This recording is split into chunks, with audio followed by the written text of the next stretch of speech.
Justin Trudeau की दुर्गति अब शुरू हो चुकी है। जस्टिन ट्रूडो कनाडा की लिबरल पार्टी से ही प्रधानमंत्री चुनकर आए हैं, लेकिन अब लिबरल पार्टी के अंदर ही बड़े बड़े नेता ट्रूडो का इस्तीफा मांग रहे हैं। इसके अलावा कनाडा में गैंग वॉर पर गैंग वॉर जारी है। पूरी दुनिया ये सुर्खियां देख रही है और पूरी सुर्खियां यहां बटोरी जा रही है और ट्रूडो का जमकर मजाक भी उड़ाया जा रहा है। अब जस्टिन ट्रूडो समझ चुके हैं कि वो फंस चुके हैं, इसलिए बयानों से पीछे हटने के रास्ते भी तलाशने उन्होंने शुरू कर दिए।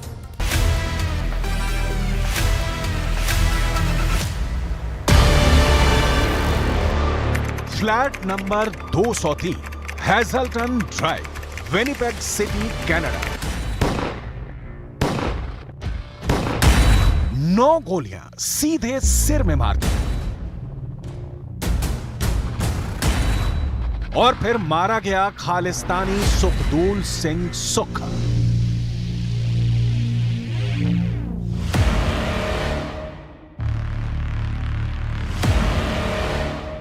सितंबर को कनाडा के प्रधानमंत्री जस्टिन ट्रूडो जब संयुक्त राष्ट्र के एक कार्यक्रम में अमेरिका में थे, उसी समय सुबह 9:30 बजे कनाडा के अंदर विनिपेग सिटी में एक और गैंगवार हुआ और खालिस्तानी सुखदूल सिंह सुक्खा को मार दिया गया।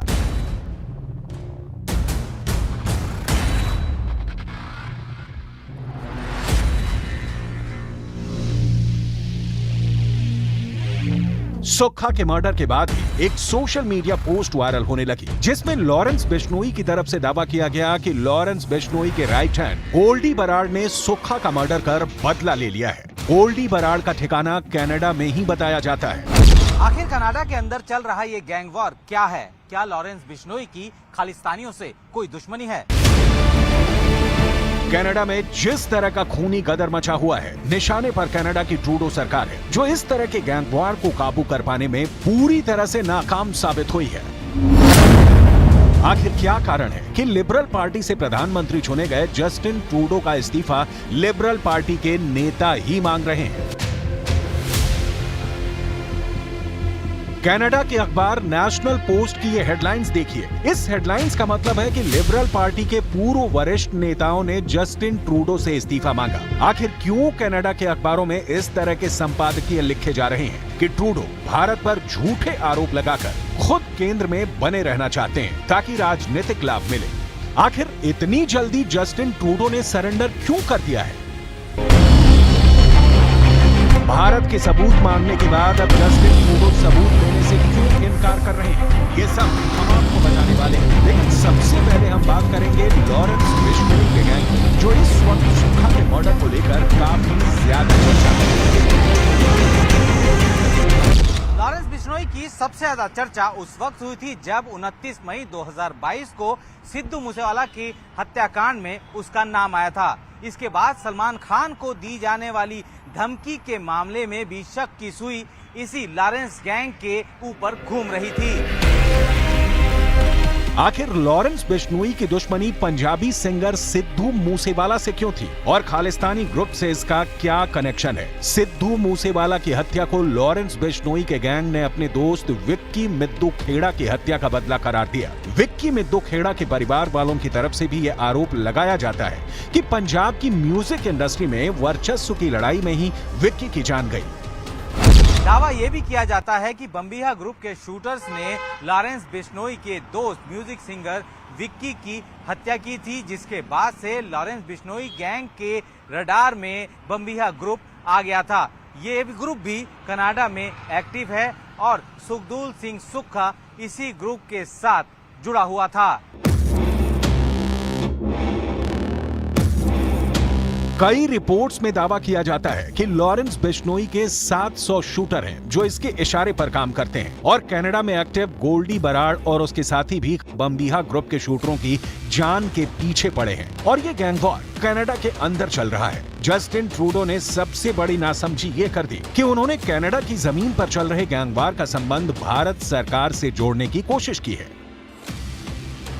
लेकिन जस्टिन ट्रूडो एक के बाद एक लगातार नासमझी कर रहे हैं। अब जस्टिन ट्रूडो ने संयुक्त राष्ट्र में एक प्रेस कॉन्फ्रेंस के दौरान ये बयान दिया है कि भारत एक महत्वपूर्ण राष्ट्र है, इसलिए वो इस मामले को बढ़ाना नहीं चाहते हैं। सवाल ये है कि क्या कनाडा के अंदर ही उनका दांव उल्टा पड़ गया या फिर वो अब इस मामले में भारत सरकार के एक्शन के बाद पीछे हट गए हैं।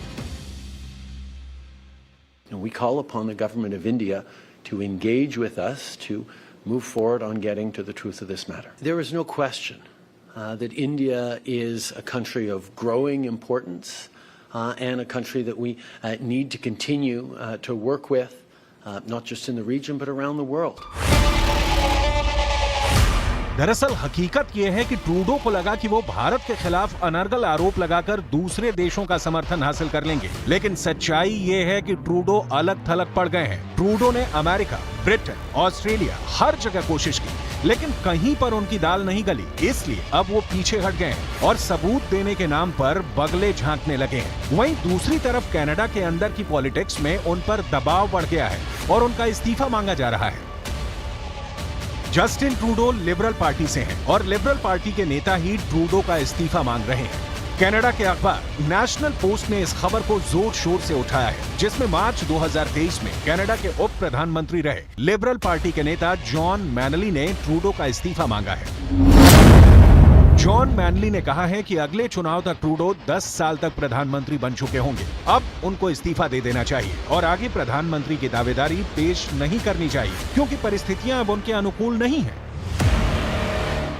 दरअसल ट्रूडो की वजह से कनाडा को बहुत ज्यादा बदनामी झेलनी पड़ रही है और इसलिए उनकी लोकप्रियता भी लगातार घट रही है। अपनी नासमझियों की वजह से ट्रूडो लगातार कनाडा के लोगों के लिए शर्मिंदगी का सबब बन जाते हैं। वो तस्वीरें पूरी दुनिया ने देखी थी जब चीन के राष्ट्रपति शी जिनपिंग ने सार्वजनिक तौर पर ट्रूडो को फटकार लगाई थी। ये मामला इंडोनेशिया के बाली में हुई G20 समिट का है, जब कनाडा के प्रधानमंत्री जस्टिन ट्रूडो और चीन के राष्ट्रपति शी जिनपिंग का एक वीडियो क्लिप सोशल मीडिया पर वायरल हो गया था। इस वीडियो में दिख रहा है कि चीन के राष्ट्रपति बुरी तरह झल्लाए हुए हैं। वीडियो में दिख रहा है कि शी जिनपिंग कनाडा के पीएम से बैठक से अलग खड़े होकर बात कर रहे हैं। जस्टिन ट्रूडो से चीनी राष्ट्रपति शी जिनपिंग ने कहा है कि आप पहले की बातचीत को मीडिया में साझा नहीं कर सकते हैं। ये बिल्कुल सही है, डिप्लोमेसी ऐसे काम नहीं करती है। दरअसल ट्रूडो ने जिनपिंग के साथ हुई निजी बातचीत को मीडिया में साझा कर दिया था, जिससे शी जिनपिंग झल्ला उठे थे।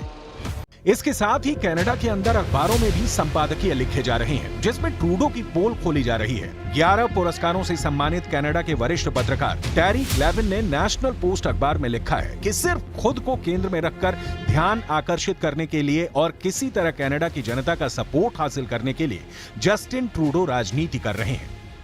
टेरी ने लिखा है कि सोमवार को जब कनाडा की संसद शुरू हुई, तब हाउस ऑफ कॉमन्स की बैठक में आसमान छूते कमरों के किराए, घर की बढ़ती कीमतें, महंगे होते भोजन, ईंधन की बढ़ती लागत और कनाडाई लोगों के दुख दर्द पर बात होनी चाहिए थी। लेकिन 24 घंटे के अंदर ट्रूडो ने एक मनोरंजक अंतर्राष्ट्रीय कहानी बनाई। ये कहानी नाटो की राजधानियों को केंद्र में रखकर बनाई गई थी और ट्रूडो ने इसमें कामयाबी भी हासिल की। ट्रूडो ने खुद को कहानी के वीर बहादुर व्यक्ति की तरह आगे रखा है और अब तक ये काम जारी है। इस कहानी ने दुनिया भर में वॉशिंगटन पोस्ट और न्यूयॉर्क टाइम्स से लेकर टाइम्स ऑफ लंदन और अल जजीरा तक और पूरे कनाडा में बैनर और सुर्खियां बटोरी हैं। लेकिन ये सब करने के लिए ट्रूडो को एक झूठ और अशोभनीय बात ये बोलनी पड़ी कि एक कनाडा के नागरिक की हत्या भारत सरकार ने करवाई है। कनाडा के ही अखबार नेशनल पोस्ट में प्रसिद्ध वरिष्ठ पत्रकार टेरी ग्लेविन ने आगे जस्टिन ट्रूडो की खतरनाक ढंग से पोल खोली है। टेरी ने लिखा कि दरअसल जस्टिन ट्रूडो ने खुद ही अपने रवैये से अपनी बदनामी करवाई है और इसकी खिसियाहट अब कनाडा में निकाली जा रही है। क्या लिखा है टेरी ने, जरा देखते हैं। टेरी ने लिखा है कि असलियत ये नहीं है जो ट्रूडो दिखा रहे हैं। दरअसल दिल्ली में ट्रूडो का विश्व मंच पर अपमान हुआ। ट्रूडो को G20 के नेताओं के द्वारा विनम्रता पूर्वक नजरअंदाज कर दिया गया था। भारतीय प्रेस ने उनका मजाक उड़ाया था। ट्रूडो ग्लोबल बायोफ्यूल्स अलायंस के लॉन्च में नहीं गए और समापन के दौरान आयोजित भव्य डिनर में भी शामिल नहीं हुए। फिर उनका विमान उड़ान के लिए अयोग्य घोषित हो गया, जिसके बाद उन्होंने खुद को कई घंटों तक फंसा पाया। इसके बाद मोदी ने उन्हें अपने दल के साथ घर तक ले जाने के लिए भारतीय वायुसेना के बोइंग 777 की पेशकश की, लेकिन ट्रूडो ने नाक सिकोड़ ली और फिर ट्रूडो को 24 घंटों का इंतजार करना पड़ा। कनाडा के अंदर ये बातें चर्चा और बहस का विषय बनी हुई हैं कि सिर्फ अपनी कुर्सी बचाने के लिए ही ट्रूडो भारत के साथ कनाडा के रिश्तों को बिगाड़ रहे हैं। लेकिन फिर भी अगले आम चुनाव से पहले कनाडा के मीडिया द्वारा किए गए सर्वे में ट्रूडो पीएम की रेस में पिछड़ते नजर आ रहे हैं। इस सर्वे के मुताबिक कनाडा के लोग अगले चुनाव में पीएम पद के लिए ट्रूडो की तुलना में विपक्षी नेता पियरे पोइलीवरे को ज्यादा योग्य मानते हैं।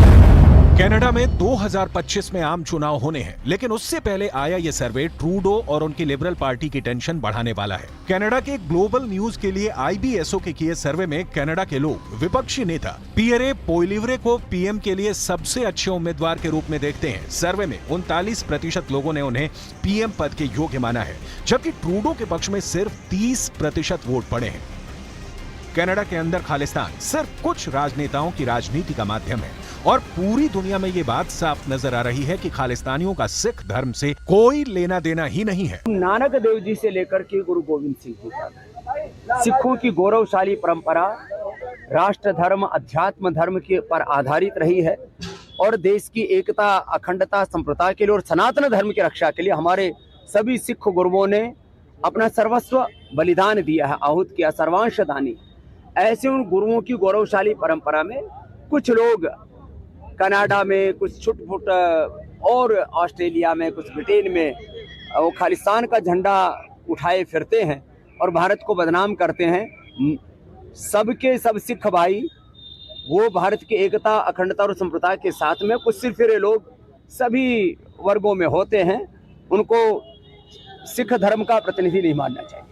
कुल मिलाकर भारत ने कनाडा को जिस तरह दुनिया के सामने फटकारा है, अब जस्टिन ट्रूडो अकेले पड़ गए हैं और उनके पास पीछे हटने के अलावा कोई विकल्प ही नहीं है।